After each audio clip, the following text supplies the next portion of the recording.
menurut Katekismus Heidelberg, dipersembahkan oleh Sinode Gereja Kristus Tuhan. Pertanyaan ke-19.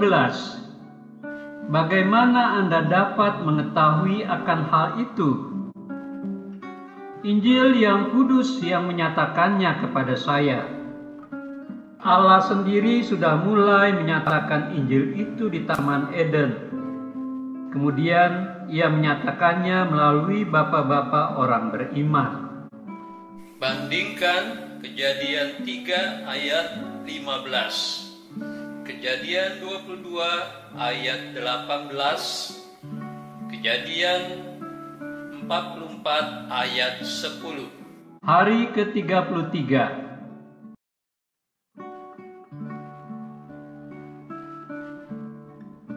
Saudara, sebelum Kejadian pasal 3 atau di pasal-pasal sebelumnya, Alkitab menggambarkan suatu kehidupan yang penuh bahagia, sejahtera. Kehidupan bahagia sejahtera itu terjadi di dalam relasi yang indah dan mesra antara manusia sebagai ciptaan dengan Tuhan penciptanya. Namun kehidupan bahagia sejahtera manusia itu mulai ternoda ketika manusia jatuh ke dalam dosa. Sejak manusia jatuh dalam dosa, sejak itu pula lah hubungan yang indah dan mesra antara manusia dengan Tuhan mulai rusak, bahkan terputus.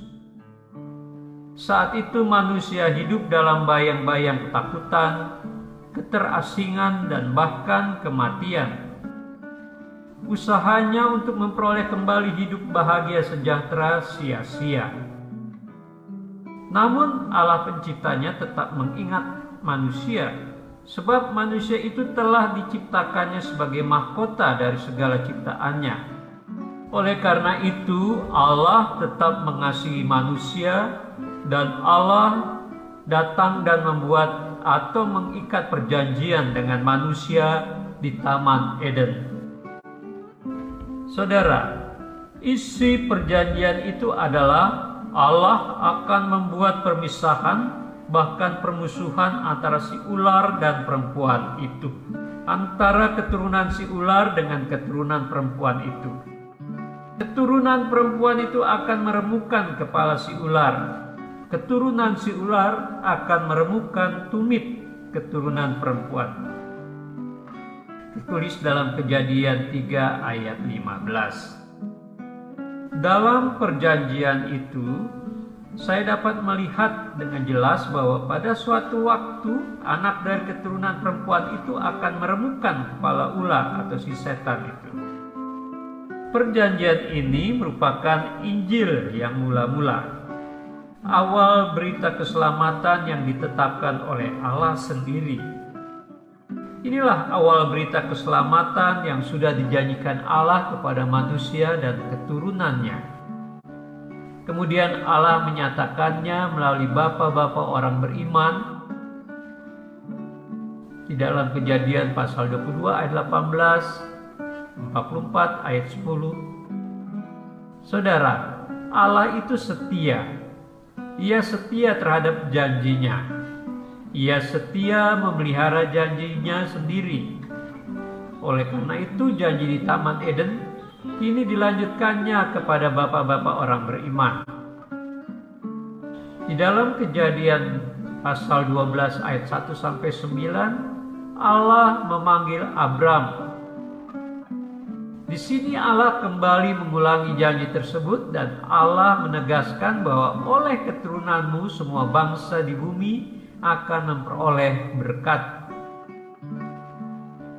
Janji kepada Abram tampaknya mustahil dan tidak mungkin, sebab pada waktu janji itu disampaikan oleh Allah kepada Abram, ia dan istrinya yaitu Sarai sudah tua dan belum mempunyai anak sama sekali. Tetapi Allah setia dan tidak ada yang mustahil bagi Dia.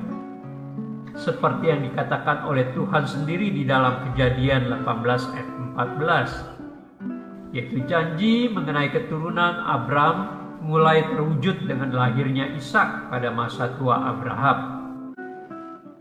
Saudara, selanjutnya janji keselamatan tersebut dipertegas lagi oleh Tuhan, yaitu pada waktu Ia ingin mengetahui iman Abraham.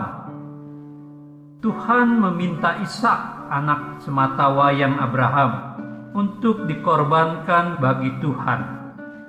Iman Abraham diuji dan ternyata Abraham sungguh taat kepada perintah Tuhan. Sebagai ganjaran atas ketaatan Abraham, Allah menyediakan seekor anak domba sebagai pengganti korban Ishak anaknya. Saudara, saat itulah Allah mengulang kembali janji keselamatan bagi bangsa-bangsa yang datangnya dari keturunan Abraham. Allah berkata kepada Abraham dalam Kejadian 22 ayat 18, oleh keturunanmu lah semua bangsa di bumi akan mendapat berkat, karena engkau mendengarkan firman-Ku. Saudara, perjanjian keselamatan itu kemudian dilanjutkan pula kepada Ishak dan Yakub. Dari Yakub inilah lahir ke-12 suku Israel.